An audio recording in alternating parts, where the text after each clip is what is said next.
quando o pintor começa, uma tela, um quadro, uma obra qualquer. De fato, a insistência sobre a intertextualidade abre o sistema textual para novas conexões externas, sem perder as vantagens ligadas à noção de sistema. Mais uma vez, se vê como do interior mesmo do estruturalismo aparecem brechas que transformam o sistematismo original. É certo que uma ciência do texto não é uma invenção do período estruturalista. Claro que existiam já antes várias ferramentas que foram reutilizadas, em particular por Bakhtin, que criou realmente o conceito de intertextualidade e que depois foi levado para a França por Julia Kristeva. Na verdade, os instrumentos teóricos que permitem elaborar uma teoria da intertextualidade foram elaborados nos tempos da antiga filologia histórica alemã, que se havia desenvolvido a partir do texto bíblico. Esse é um texto fechado, o texto bíblico. E dos textos da tradição grega antiga durante o século XIX. Lembro muito bem, quando eu estudei teologia, havia uma matéria que se chamava História do Texto. É interessante, História do Texto. O ensino era baseado sobre novas descobertas filológicas do século XIX, que levavam para uma teoria da construção do texto bíblico a partir de várias fontes diferentes. Se analisava a tradição eloísta, como se chamava, a tradição yavista, Elohim, Yahvé, são as palavras que designam Deus em hebraico, na língua hebraica, a tradição sacerdotal, a tradição do Deuteronômio. Então, várias tradições do Antigo Testamento que desenvolviam discursos e palavras específicas enquanto a Deus, o Deus da aliança, de um lado, no discurso sacerdotal. Então, se tratava, o nosso trabalho como alunos era de reconhecer as origens dos fragmentos dos textos bíblicos a partir das características semióticas, linguísticas, em todo formais, de cada um delas. Então, o texto bíblico aparecia como se ele fosse formado de camadas textuais, cada uma delas remetindo a uma dessas tradições, yavista, eloísta, etc. O vocabulário, a maneira de desenvolver uma argumentação, a imagem mesma que se dava de Deus, mudava de uma para outra. Então, os nossos exercícios consistiam em reconhecer de onde, de qual tradição, cada pedacinho de texto venia. Enfim, era um trabalho sobre as fontes intertextuais que utilizei, finalmente, no meu trabalho nas pesquisas sobre o romance colonial. Então, isso para dizer que as ferramentas existiam, mas num campo de pesquisa alheio à história literária tradicional. Da mesma maneira que o conceito de diferença era necessário para que Lévi-Strauss pudesse desenvolver a rede das relações de parentesco como sistema fechado. Da mesma maneira, era necessário a definição do texto como sistema fechado, para que apareça a possibilidade de pensar a intertextualidade, uma circulação entre fragmentos de literatura, fragmentos com uma certa autonomia. E aqui aparece o conceito de pericope. Eu não sei como traduzir pericope em português.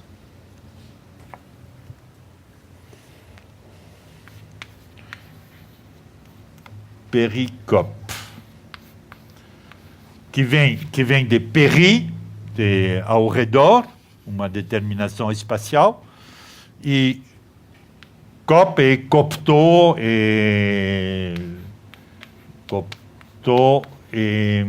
como se diz, cortado. Tá?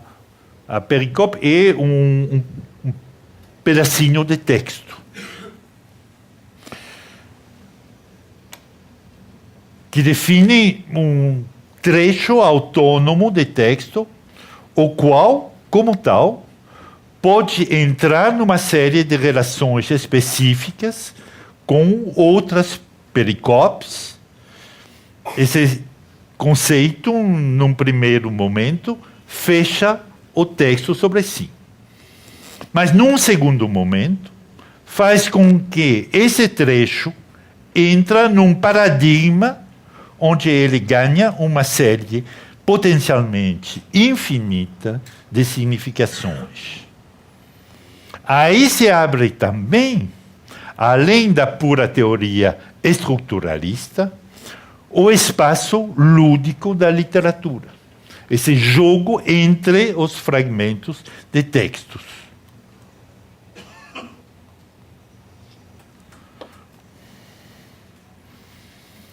No ano 1960,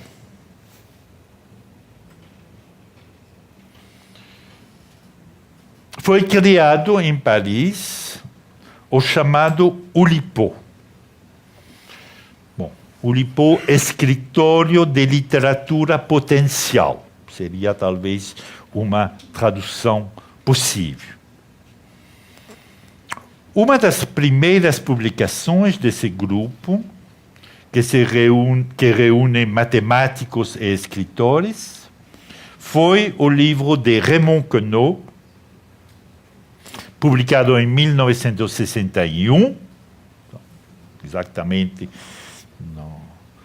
no nosso momento, que se chama 100 mil milhares de poemas. É um livro que funciona a partir de uma pequena suite de 10 sonetos. Mas cada frase dos sonetos está no livro fisicamente autônoma. Então, você vê aqui o livro com os 10 sonetos, mas cada frase de cada um dos sonetos está autônoma. São pericopos, no sentido... Alguém sabe como traduzir pericope? Bom, é um elemento cortado. Assim, o leitor pode compor, para o seu gozo pessoal, 100 mil milhares de poemas, escolhendo de ler uma sequência de pericopes na ordem que ele gosta. E pode modificar e, assim, criar 100 mil milhares de poemas.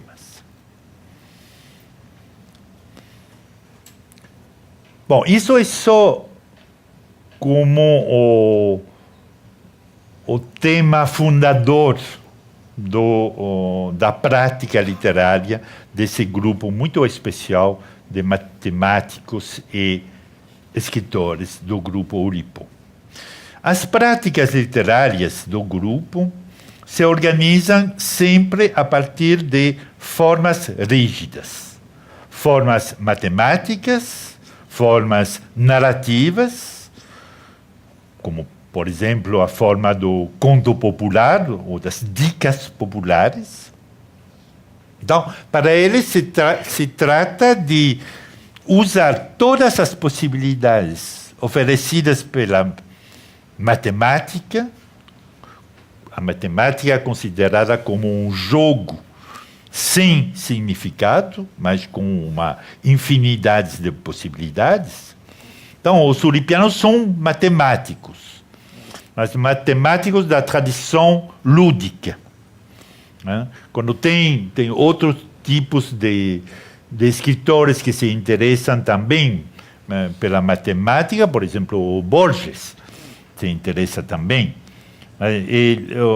O Borges ele tem construído uma quase metafísica a partir de uma ideia platônica da matemática como verdade do mundo. Então é um pouco diferente.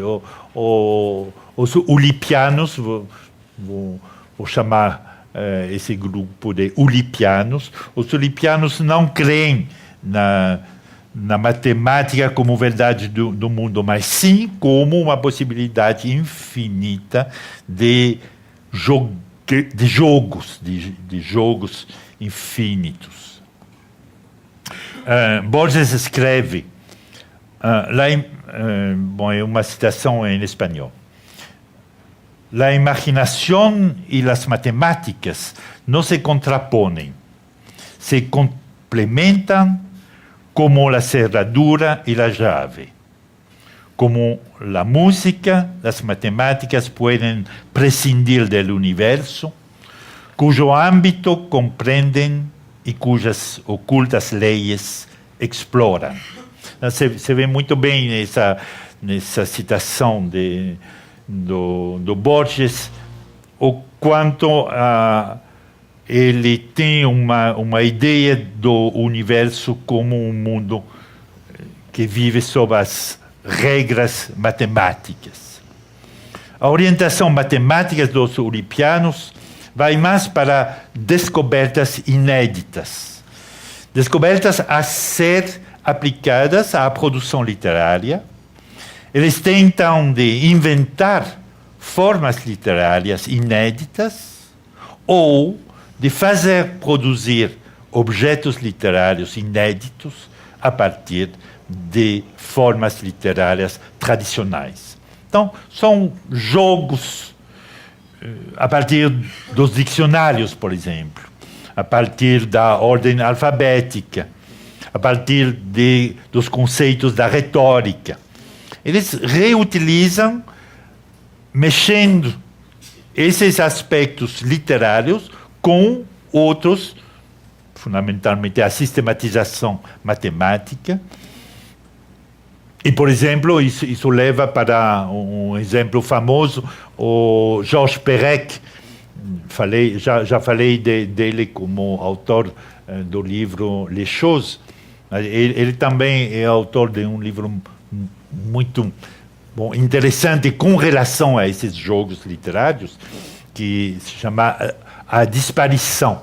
Ele escreveu um romance de 350 páginas, não lembro exatamente o número de páginas, mas é um romance assim, sério, como um romance, sem a letra mais importante do francês, o E. Um romance, todas as palavras, nenhuma das palavras tem a letra E. É o que se chama um lipograma. Então, o lipograma é um desses jogos que os ulipianos gostam de fazer. Lamentavelmente, é muito divertido ler esses textos, mas é impossível traduzir numa outra língua, de maneira que não trouxe exemplos por razões óbvias, mas é bastante divertido. É um grupo de escritores que gostam mesmo do jogo. Mas nesses jogos se manifestam duas orientações. De um lado, o encantamento pelas possibilidades infinitas que oferecem as matemáticas, pela invenção, digamos, de sistemas que são sempre sistemas de constrangimento. Um sistema é sempre um constrangimento. Então, eles gostam de se dar um constrangimento e elaborar, a partir disso, um texto literário. Então, eles partem de um encanto para esses constrangimentos, para a cibernética, para os computadores.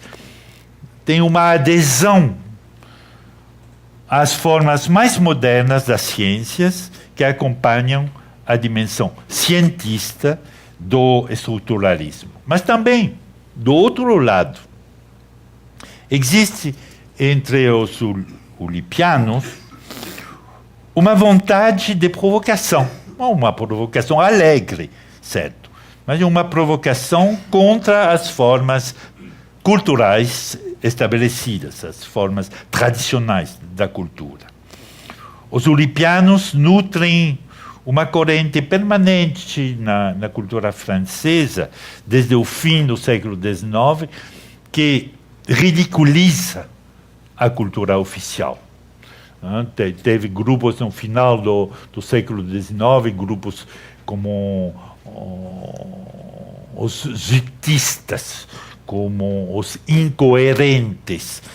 São grupos de provocação à cultura. E depois, claro, o grupo Dadae, o surrealista, etc. Desse ponto de vista, é de lembrar que o Oulipo se inscreve na continuidade de outra criação do final do século XIX, que é o colégio. Bom, não exatamente, o colégio foi criado no final dos anos 40, mas o conceito de patafísica foi criado por Alfred Jarry, um dos escritores assim, de provocação contra a literatura e a cultura estabelecida. São cenáculos nascidos no final do século XIX que privilegiam a exceção à regra. Constituem uma maneira absolutamente séria de ciências das soluções imaginárias. É a definição da patafísica por Alfred Jarry. Ciência das soluções imaginárias. Bom, você nota esse tipo de provocação. A crítica à cultura tradicional constitui, obviamente, um elemento fundamental dos movimentos culturais do pós-guerra. Vale lembrar, entre os vários movimentos de crítica à cultura, depois de Dada e do surrealismo, o grupo Cobra, que é um grupo internacional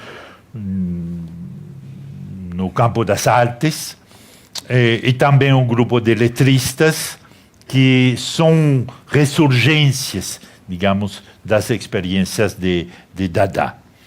E se trata fundamentalmente de movimentos agressivos que pretendiam destruir as formas culturais da sociedade burguesa.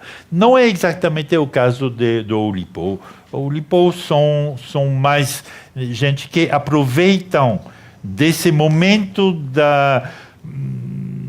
de emergência da ciência do texto para transformar essa ciência num jogo literário.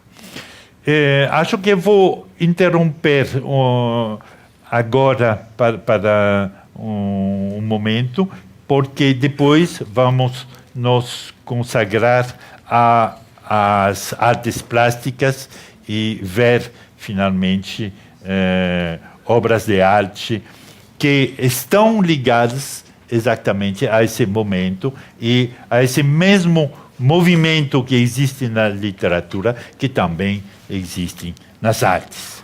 Então, vamos tomar um pequeno momento para descansar.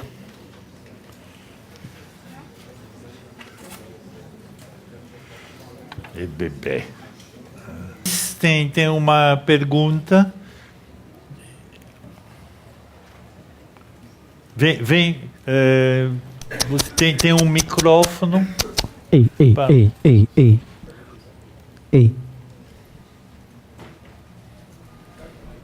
Obrigado. Alô. Então, eu queria fazer uma pergunta que tem a ver com a minha pesquisa, mas já tentando identificar relações possíveis com as várias questões que vêm sendo abordadas aqui no seminário. Quando a gente fala em literatura, né, em texto literário, de modo geral, a gente está sempre se referindo a escrituras que se manifestam no suporte livro. Seja por esse viés de identificar os sentidos do texto, seja nessa ideia de jogo de formas, né, na própria análise da materialidade do texto. A minha pesquisa ela é sobre a relação entre arte e luta política no contexto das manifestações que vem acontecendo no Brasil a partir de junho do ano passado. E aí eu trabalho com a ideia de literatura expandida, em que me interessa pensar o literário para além do suporte livro. Pensar o literário que se manifesta em pichações nos muros, em cartazes, inscrições em faixas, escudos, projeções em prédios públicos e etc. E aí, em maio de 68, tem várias frases que foram pichadas nos muros e que se tornaram super famosas, né? A imaginação no poder, é proibido proibir, sejam realistas, exijam o impossível, e uma série de outras frases. Isso foi muito marcante daquele período, né? E aí,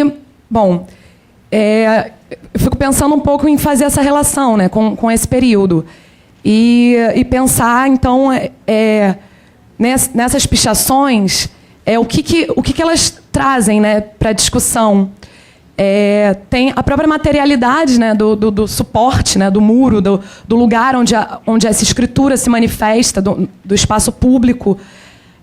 A ação de pichar, né, que traz o corpo daquele que está escrevendo e que coloca um sentido que está para além do texto, né? A escritura ali ela é deixada como rastro de uma ação. E a questão da autoria, que para mim essa diluição do lugar do autor é levada ao extremo, porque você não tem assinatura, não identifica de quem escreveu essas frases, né? Elas vêm quase como uma voz coletiva de um espírito de época, alguma coisa assim, nesse sentido. E aí o que eu queria perguntar é se tem uma produção teórica específica sobre essas inscrições nos muros de Paris, em 68, e qual o debate que é feito em torno disso. Obrigada.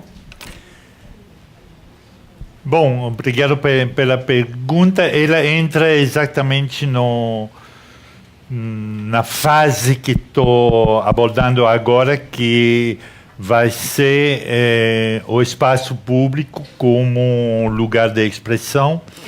Em particular, vou tratar especificamente essa questão nas artes plásticas. Agora, a sua pergunta está ligada mais a essa presença das letras, das palavras no espaço público.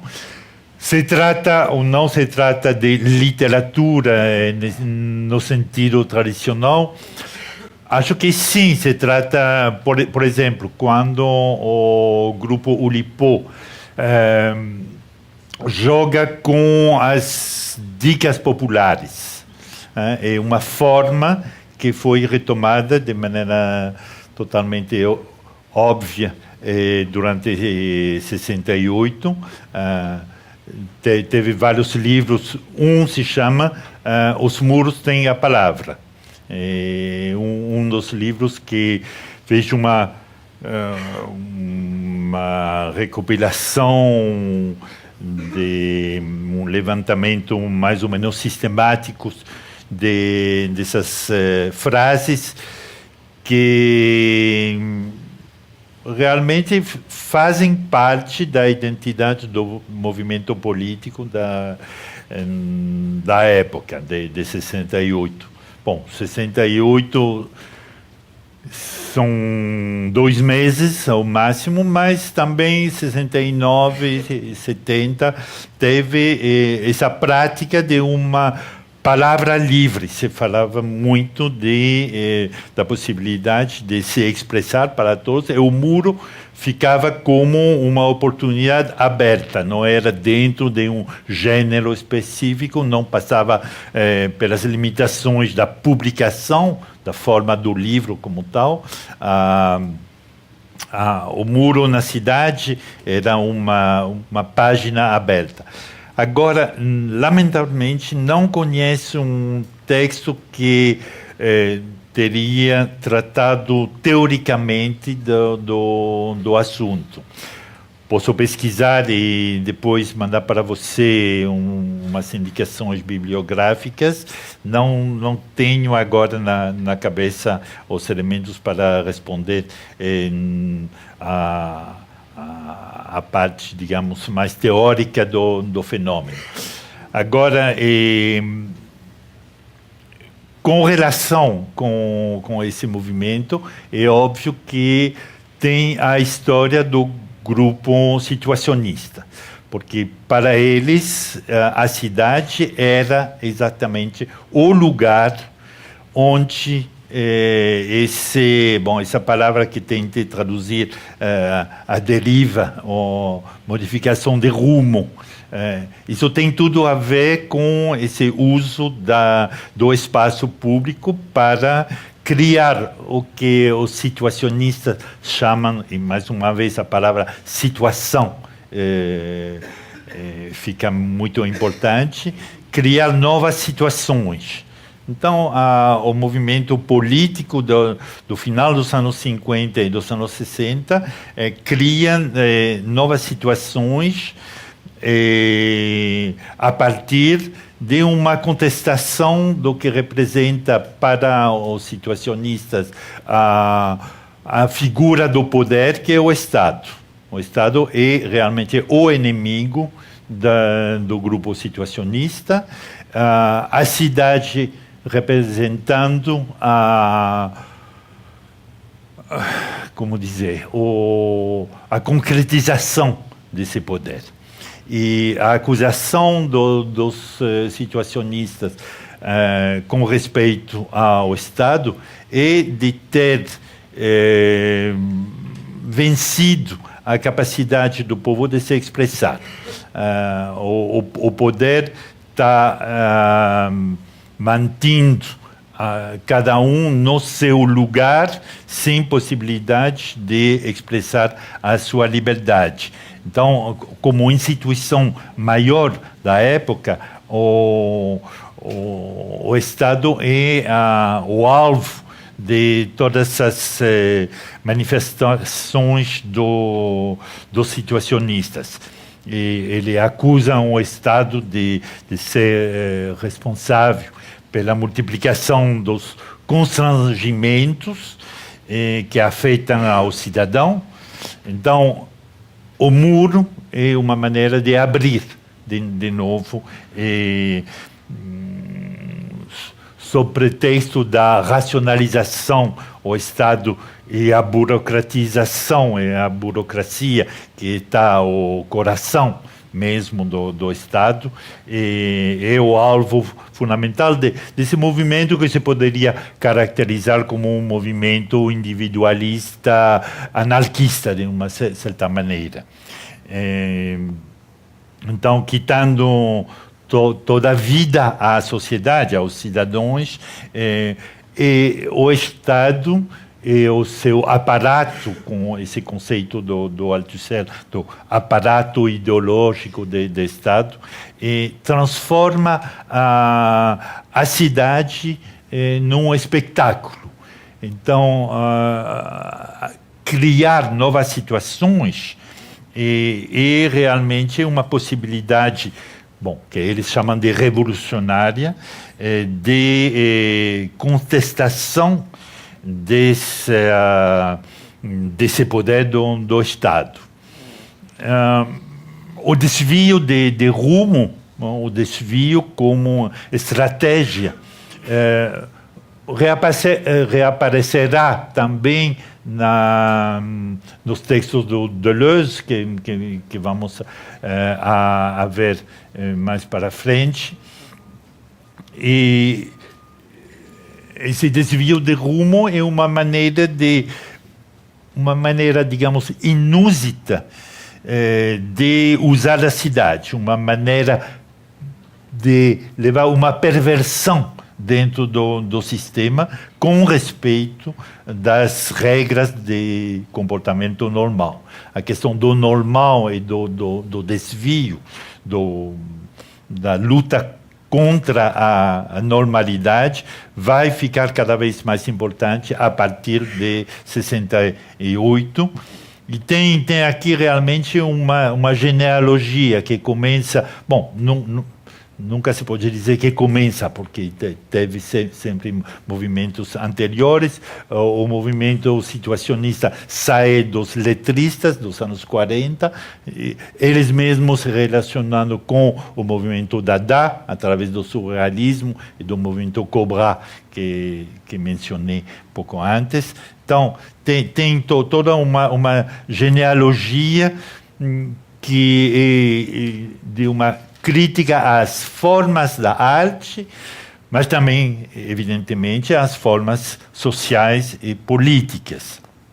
E eles integram também as artes plásticas, e é isso, talvez, que quero desenvolver agora, tomando um poeta, ele foi poeta e artista, que é o François Dufresne.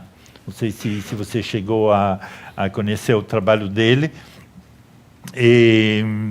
Ele fazia parte do grupo situacionista, então, utilizando esse conceito do desvio de rumo como um movimento com o qual, com o Dufresne, teve o Remoins e teve todo um grupo que eu vou mencionar agora, e que são artistas que trabalham exatamente no sentido da pergunta da Beatriz, dentro da cidade. A cidade é o lugar de trabalho, ligada realmente à exploração da cidade, que constitui o coração mesmo desses desvios de rumo situacionista.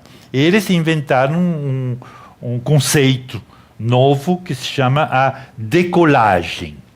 A decolagem é a captura de fragmentos de textos e de imagem presentes nos muros da cidade. Então, a decolagem é exatamente, mais uma vez, corresponde, digamos, exatamente à definição da pericope. E cortar um elemento da cidade para dar uma visibilidade nova, e dando uma visibilidade nova dentro de um contexto distinto, dá também um sentido distinto a esses objetos decolados. E aí entra a questão do painel, esses painéis, os muros, os painéis da cidade, onde se encontram as cartazes de publicidade, né, de publicidade comercial ou de publicidade política. Bom, em todas as cidades existem e são recobertos de numerosas camadas de cartazes. Então, decolar as cartazes permite um corte duplo.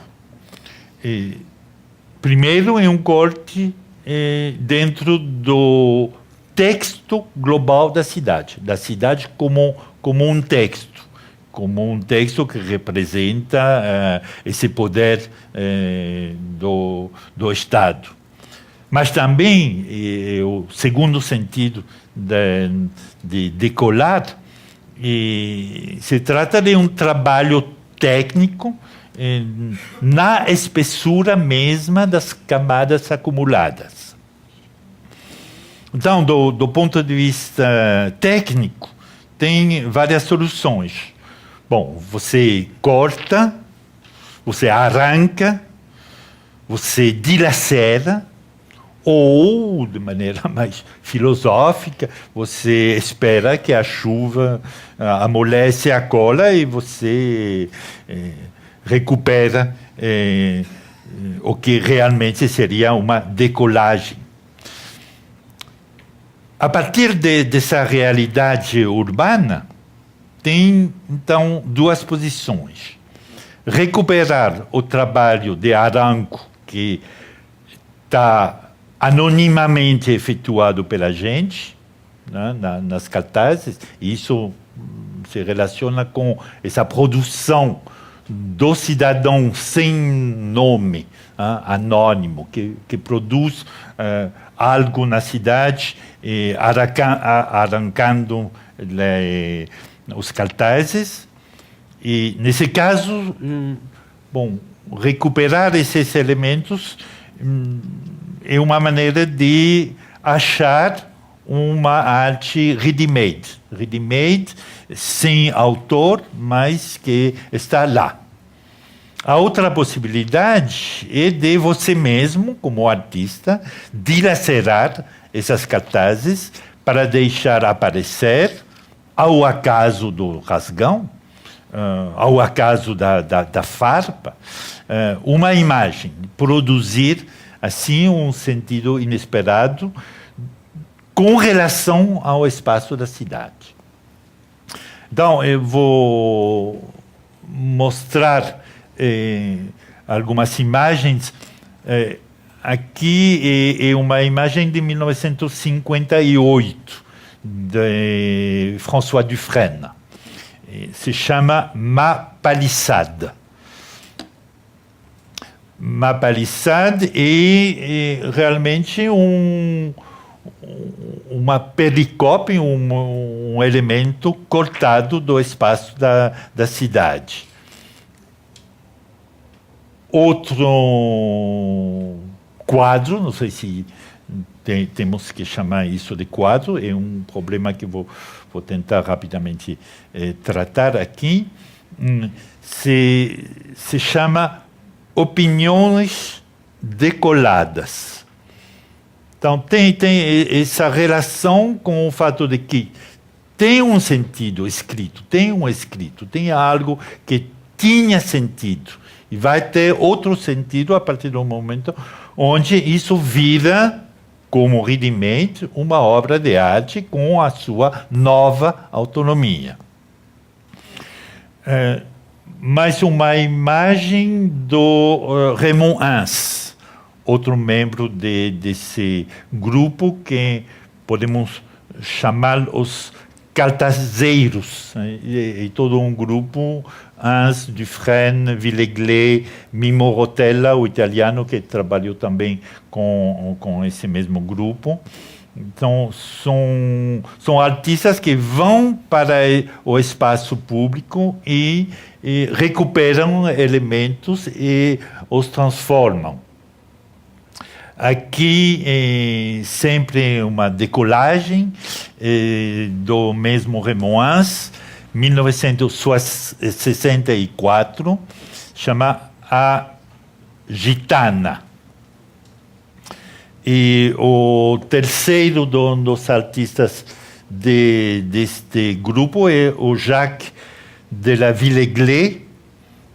Esse trabalho, vamos chamar isso de trabalho, se chama The Original Mashup. E para terminar, mais uma obra do Raymond Hans, que se chama Panneau d'affichage, simplesmente, 1960.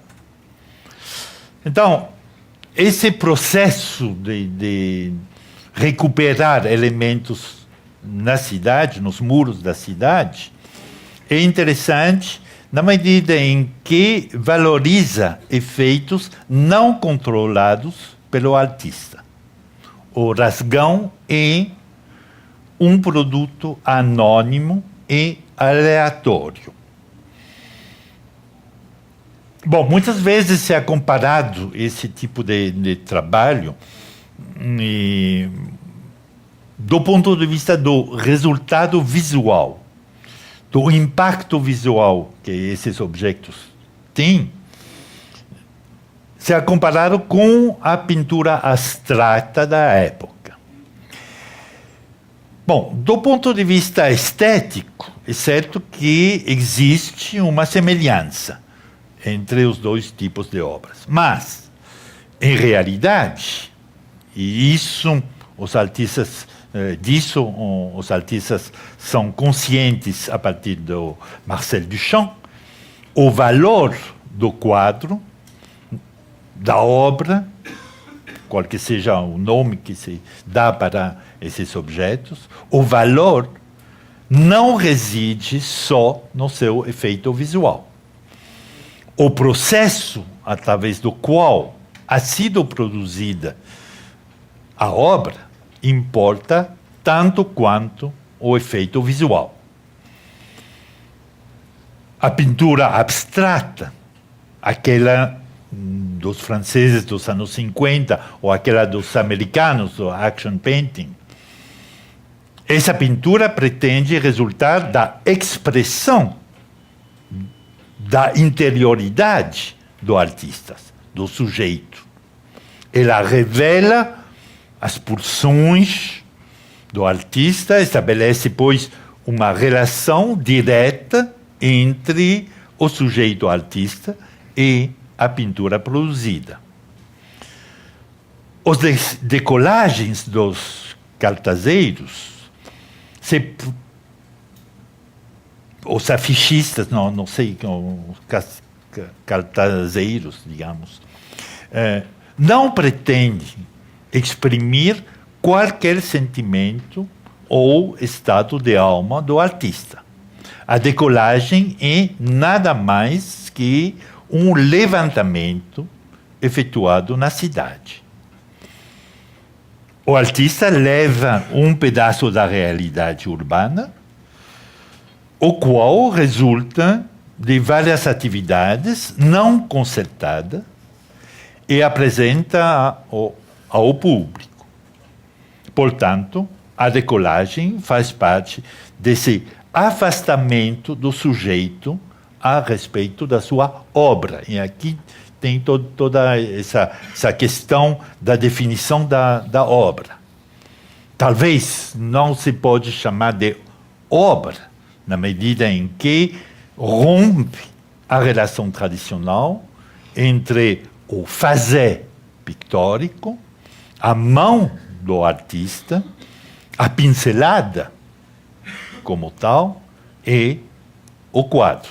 Então, talvez seria melhor não usar da palavra obra. Com isso, fica mais claro o quanto novas categorias devem entrar na concepção do trabalho artístico nessa época. E, mais uma vez, é importante sublinhar que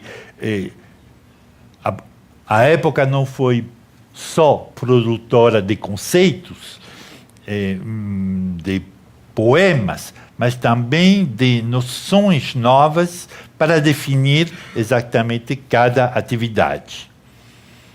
Então, a primeira, nesse caso, é a substituição da noção de criação artística pela noção de trabalho. Já utilizei muitas vezes a palavra trabalho. Cada vez mais, e até hoje em dia, se fala fundamentalmente de trabalho artístico, mais que de obra. Cada vez mais o artista está consciente de que o seu trabalho é parte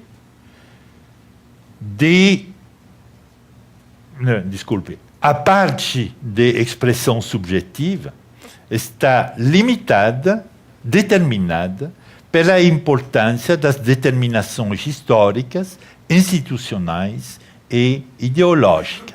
E dentro dessa relação, dessa dialética entre as determinações, os constrangimentos, e aqui voltamos à noção de constrangimentos utilizada pelos poetas do grupo Oulipo, e de uma certa maneira a cidade é um meio cheio de constrangimentos, e o artista tem que aproveitar, que lutar, que dialogar com esses constrangimentos. Trabalhar num espaço pré-formado, como é o espaço da cidade, predeterminado por atividades variadas, como fazem os cartazeiros, leva para o reconhecimento desses constrangimentos a partir dos quais o artista pode trabalhar. Reconhecer os constrangimentos significa esquecer as ilusões da subjetividade. Nessa medida, esse grupo pertence diretamente, ao meu modo de ver, a esse período do estruturalismo. Realmente, o ponto de partida para um trabalho novo. O grupo Oulipo elevou essa noção de constrangimento à altura de um valor de trabalho. Eles trabalham fundamentalmente a partir de constrangimentos, sejam matemáticos, os sistemas, os modelos, sejam de natureza retórica, como, por exemplo, a forma do soneto, no caso do Queneau, ou a forma da máxima também, ou do provérbio. São elementos a partir dos quais, conscientemente, os artistas vão trabalhar. E os cartazeiros também trabalham a partir de um dado. No entanto, fica óbvio que o reconhecimento dos constrangimentos não esterilizou a produção artística, todo ao contrário. E isso para todos esses grupos é um trampolim, é uma maneira de criar novos espaços de expressão a partir desse dado. E leva, consequentemente, para descobertas inesperadas. Para vários dos artistas, essa nova atividade, junto aos processos mecânicos, geométricos da produção industrial, correspondia também a uma intenção política, né? Também a produção industrial é uma possibilidade para produzir barato para um público mais amplo. Isso é uma dimensão política que também se estabeleceu durante os anos 60. A questão da produção mecânica e da reprodução mecânica da obra de arte, a qual inquietava tanto a Benjamin, se torna, nesse caso, nesse momento, um impulso positivo, né, em lugar de negativo. Retomando a tradição da produção coletiva e industrializada do Bauhaus, dos anos 20, interrompida pelo nazismo em 1933, o Max Bill, que entra aqui como uma figura importante com relação ao Brasil, porque, como bem vocês sabem, foi convidado na Bienal de São Paulo em 1951. O Max Bill, na Suíça e depois aqui no Brasil, mas também na Hungria, um aluno do Bauhaus de Weimar, o Bortnik, criou também em Budapeste uma escola, onde foi como aluno o Vasarely, que depois vai desenvolver um trabalho que vou mostrar na França.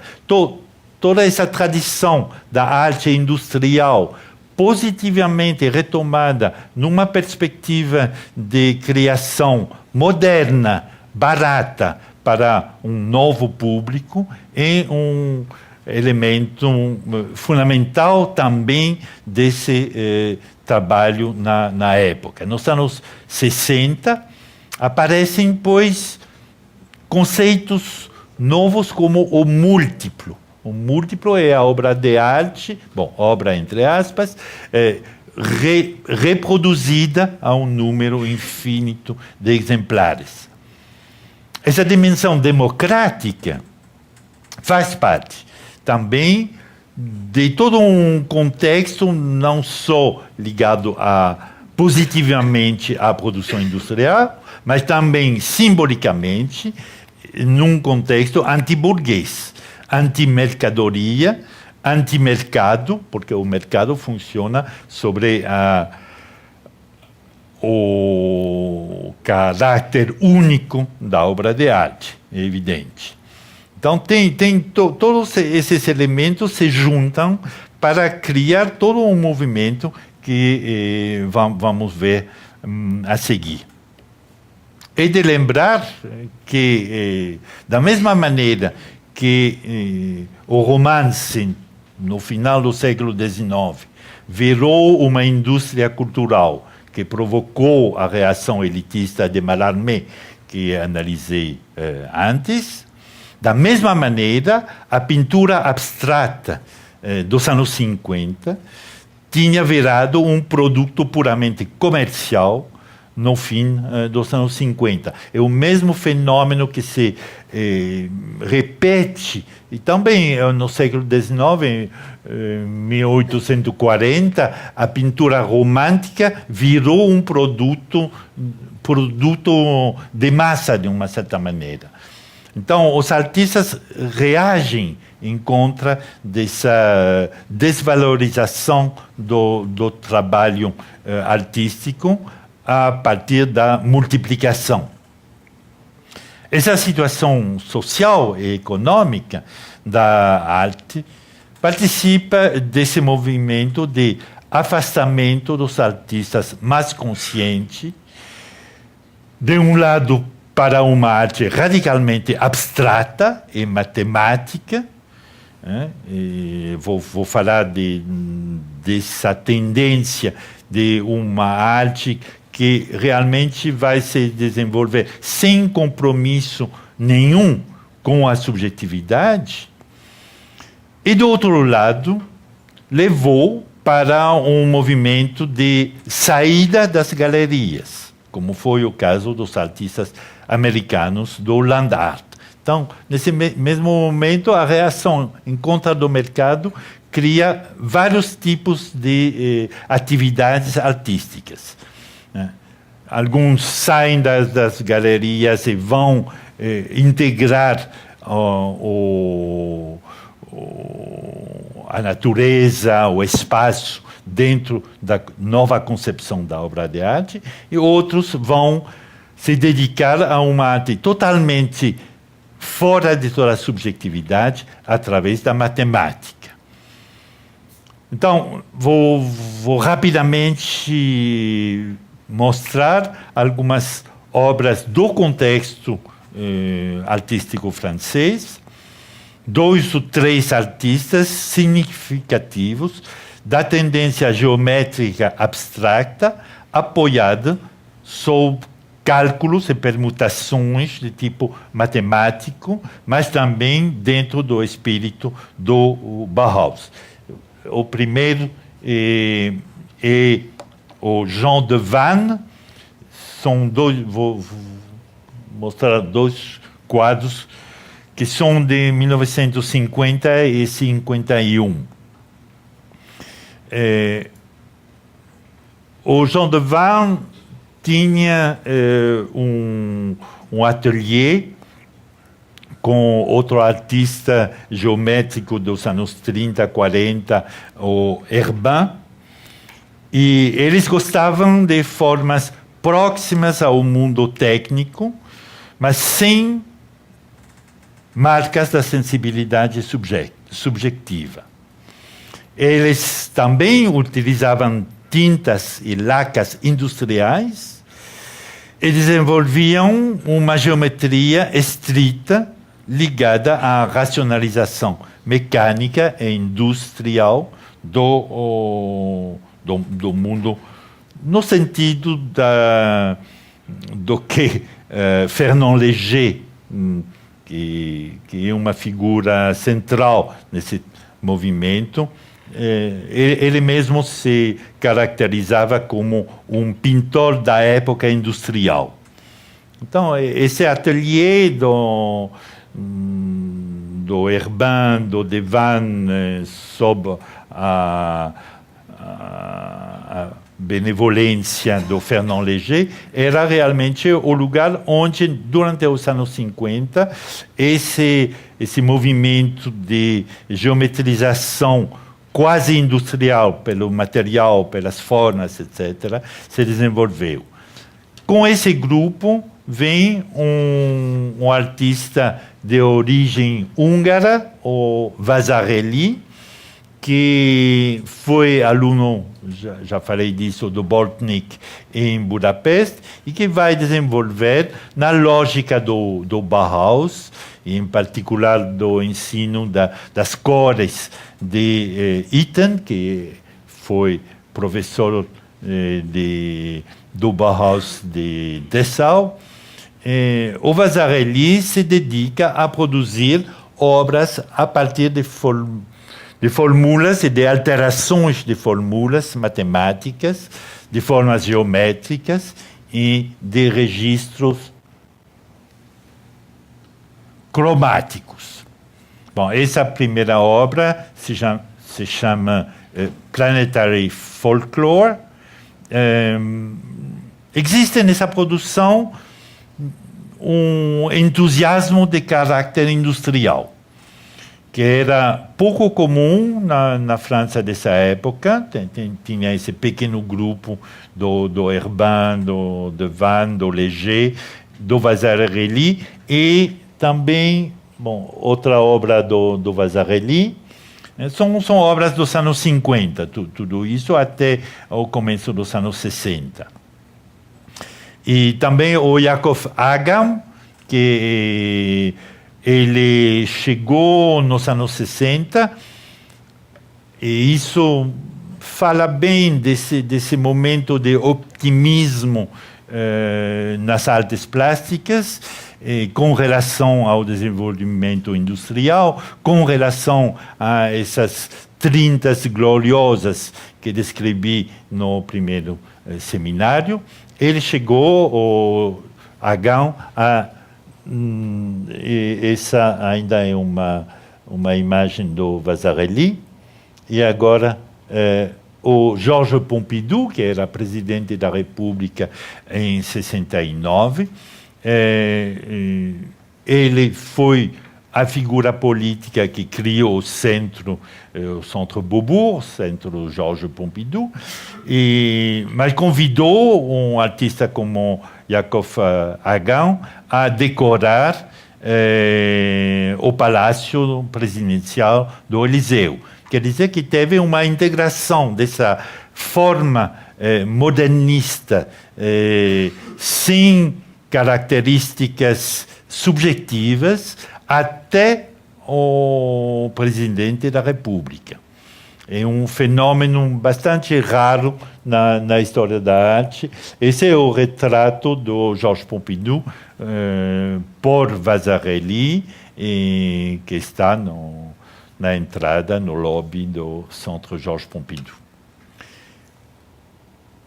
Outro artista, que tem relações, mas que vai para outra direção na arte, é o François Morellet. É uma figura muito interessante, porque são obras também onde toda a subjetividade está eliminada.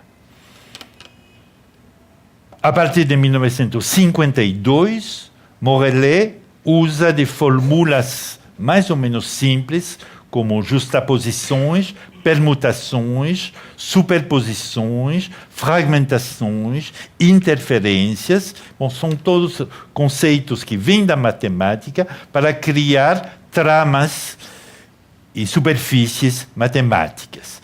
Aqui temos, o título da obra é assim: 6 repartições aleatórias de 4 quadrados, branco e preto. É uma obra de 1958. Outra obra do Morellet, hexagones com lados azul e verdes, 1953. E com um conceito mais matemáticos, ele calcula ângulos e tira linhas. Assim, simplesmente.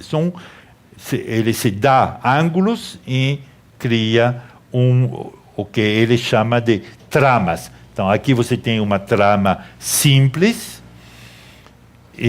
mas você tem tramas mais complexas, como essa, e tem outras ainda mais complexas.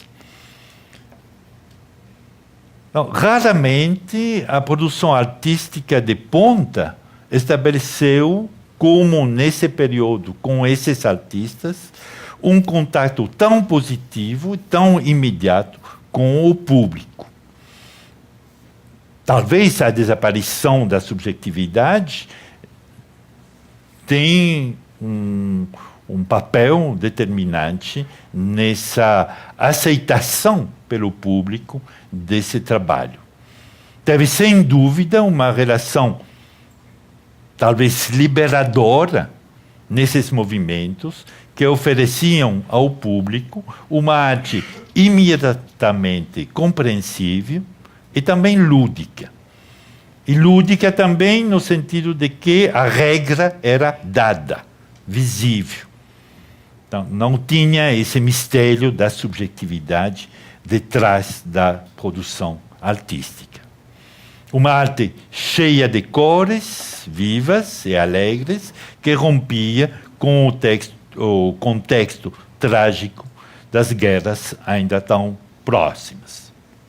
Essa adesão se nota também pela boa vontade do público em participar nas experimentações que o grupo realizava. O grupo que estou mencionando foi fundado por Morellet, mas com outros artistas como Julio Leparc, o argentino que morava na França, o Garcia Rossi, o Sobrinho, o Ivaral e o Stein. São os 5 membros do grupo que se chamava o GRAV, Grupo de Pesquisa de Arte Visual, criado em 1960 e que vai trabalhar até 68.